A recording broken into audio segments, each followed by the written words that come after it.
जाणारे तर निघूनच गेले, पण तुम्ही अजूनही त्या शेवटच्या मेसेजमध्येच अडकला आहात ना. बरोबर आहे ना? मग ही रील स्क्रोल करू नका. शेवटपर्यंत पहा. तुम्हाला अजूनही वाटतंय ना, सगळं खूप अचानक संपलं. पण सत्य हे नाही. सत्य ह्याच्यापेक्षा वेगळं आहे. ह्याच्या पलीकडे आहे. बघायचंय? काय आहे सत्य? बघूया. बघा.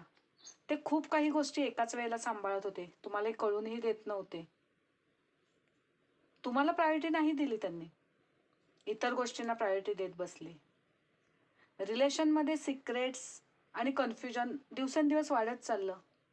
हो, खूप वाढलं आणि शेवटी अचानक एंडिंग झाली. दी एंड झाला रिलेशनचा. जे खरं तर आधीपासूनच ते सुरू होतं, की हा शेवट होणारच होता. तुम्ही रिलेशन वाचवण्याचा जीवापलीकडे प्रयत्न केला. तुमच्यासाठी रिलेशन महत्त्वाचं होतं.